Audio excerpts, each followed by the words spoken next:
জামাতের আমিরের স্বাধীনতা নিয়ে আবারও বিতর্কিত মন্তব্য এবং দেশবাসী লজ্জিত, আমরাও লজ্জিত এবং যাকে নিয়ে উনি কথাটা বলছেন উনিও আসলে লজ্জিত। উনি চট্টগ্রামে নির্বাচনী জনসভা বলছেন যে এই চট্টগ্রাম থেকে স্বাধীনতার ঘোষণা দিয়েছেন ডক্টর কর্নেল অলি আহমদ। আসলে কর্নেল অলি আহমদ কবে ডাক্তার হইলো আমরা তো জানি না। আর এই কথাটা যদি কর্নেল অলি আহমদও শোনেন তাহলে অলি আহমদও মনে হয় লজ্জা পাবেন। কারণ অলি আহমদের অসংখ্য বক্তৃতা আছে, ভিডিও আছে যে উনি বলছেন যে আমি জিয়াউর রহমানের নেতৃত্বে স্বাধীনতা যুদ্ধে অংশগ্রহণ করেছি। এইভাবে আমাদের স্বাধীনতাকে বিতর্কিত করার মানেটা কি? ওরা কি এখনো মেনে নিতে পারছে না আমাদের স্বাধীনতা, আমাদের স্বাধীন আলাদা রাষ্ট্র? একজন আমির, একজন জামাতের আমির মানে একটা দলের প্রধান উনি, যারা ইসলামের ধারক বাহক, তারা নিজেরা বলে, অবশ্য আমি মনে করি না তারা ইসলামের ধারক বাহক। কারণ তাদের সাথে যে মিশে সে যখন বের হয়ে আসে বলে যে জামাতের মতো মিথ্যাবাদী, জামাতের মতো মুনাফেক, জামাতের মতো বাটফার কোনো দল নাই বাংলাদেশে, না পৃথিবীতে। তো আমিও এটাকে ইসলামিক দল মনে করি না। আমি মনে করি তারা আসলে ইসলামটাকে ব্যবহার করে, মানুষের আবেগকে পুঁজি করে তারা ব্যবসা করে। তাহলে তারা কিভাবে বলতে পারে যে আপনি জামাতকে ভোট না দিলে কিয়ামতের মাঠে কি জবাব দেবেন আল্লাহর কাছে? মানুষ যে গত 53 বছর জামাতকে ভোট দেয় না, ওই মানুষগুলা কি জান্নাতে যাবে না যারা মারা গেছে? জান্নাত জাহান্নাম কি তারা কেউ বলতে পারবে? তারা এটার মালিক, অথবা তারা এটার বিচার করে? আল্লাহর এখতিয়ার, যাকে হবে তাকে জান্নাত দিবে, যাকে মন চাইবে আল্লাহ জাহান্নামে দিবে। এর মধ্যে আমাদের দোয়া হলো আল্লাহ যাতে আমাদেরকে মাফ করে দেয়। আসি আবার স্বাধীনতা প্রসঙ্গে। আর যদি অনুষ্ঠানে ভালো লাগে অবশ্যই কমেন্ট করবেন, লাইক করবেন এবং চ্যানেলকে সাবস্ক্রাইব করে পাশে থাকবেন। জামাতের প্রত্যেকটা নেতা প্রায় সময় স্বাধীনতার কথা আসলে তারা স্বাধীনতাকে মানে বিতর্কিত করার চেষ্টা করে এবং বিতর্কিত করে ফেলে। তাদের সবগুলা নেতা এরকম করে।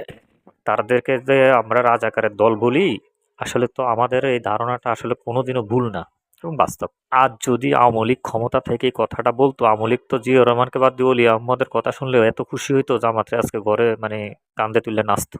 কি ধরনের একটা আজব কথা! এই ধরনের কথাটা তো অপ্রাসঙ্গিক, এটা বলারই দরকার নাই। কারণ এটা জিয়াউর রহমান স্বাধীনতার ঘোষণা দিছে, এটা শুধু আওয়ামী লীগ ছাড়া সবাই মানে। আপনারা বাংলাদেশের স্বাধীনতা মেনে নিতে পারেন না, এটা আপনারা মুখ বুজে সহ্য করেন, অন্তরে ছাইপে রাখেন। যে দেশের স্বাধীনতা মাইনে নিতে পারেন না, ওই দেশের রাজনীতি করেন কিভাবে আপনারা? কিভাবে বলতে পারেন আপনারা এ স্বাধীনতার ঘোষক দিছে ডক্টর কর্নেল অলি আহমদ? অলি আহমদের তো কোনো লজ্জায় চিন্তা করতে আছে কোন দলে যাই আমি ফসলাম, কোন দলের লগে যাই ওর জোট করলাম, এই দল আমার এই ধরনের একটা মিথ্যা বানোয়াট উপাধি দিল, যেটার জন্য আমিও লজ্জিত, জাতীয় লজ্জিত। অনুষ্ঠানের শেষে আপনারা শফিকুর রহমান যে কি কথাটা বলছেন এটার ভিডিওটা পাবেন, আপনারা দেখে যাবেন। আসলে জামাত বাংলাদেশের স্বাধীনতা আসলে কোনো সময় চায় নাই, এখনো তারা মানতে পারে না। তাদের কথা কামে কাজে কর্মে এটা বাস্তব বোঝা যায়।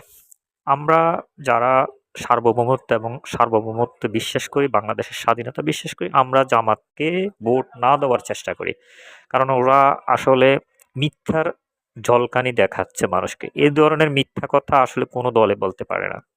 কোনো দলে, বাংলাদেশের কোনো দল এত মিথ্যা কথা বলে না যতটুকু মিথ্যা কথা জামাত। ওদের অ্যাকাউন্ট হ্যাক নিয়েও মিথ্যা কথা বলতেছে। যতটুক তথ্য প্রমাণে জানা যায় যে টুইটার অ্যাকাউন্ট সহসা হ্যাক হয় না, এরকম কোনো প্রমাণ নাই। এরপর একটা অ্যাকাউন্ট হ্যাক হলে 48 ঘন্টা বা 24 ঘন্টার আগে উদ্ধার করা যায় না, কিন্তু এদের হ্যাক হওয়ার সাথে সাথে 9 ঘন্টা পরে এদের অ্যাকাউন্ট উদ্ধার হয়ে গেছে। এই ধরনের মিথ্যা কথা জামাত বলতে পারে। যে দল নির্বাচনের আগে এত মিথ্যা কথা বলতে পারে, তাহলে তারা নির্বাচনে জিতলে তারা কিরকম মিথ্যা কথা বলতে পারবে? তারা কি ইসলামের লেবাস লয়ে কি আল্লাহকে সন্তুষ্ট করার চেষ্টা করতে আছে, নাকি আপনার শয়তানকে সন্তুষ্ট করার চেষ্টা করতেছে? না যে মনে মনে কয় শয়তানরে কইতেছে আমরা তোদের দলেও আছি, আর এমনি টুপি লেবাস লাগাইয়া ইসলাম লাগাইয়া বলতে আছে যে আমরা আল্লাহ আমনের লগেও আছি। মানে উভয়কে খুশি করার রাজনীতি জামাত করতে আছে মনে হয়। 71 সালে স্বাধীনতার ঘোষণা এখান থেকেই হয়েছিল। আপনাদেরই এক গর্বিত সন্তান সবার আগে চিৎকার দিয়ে বলেছিলেন উই রিবর্ন। তিনি হচ্ছেন এলডিপির সম্মানিত সভাপতি ডক্টর কর্নেল অলি আহমদ বীর বিক্রম।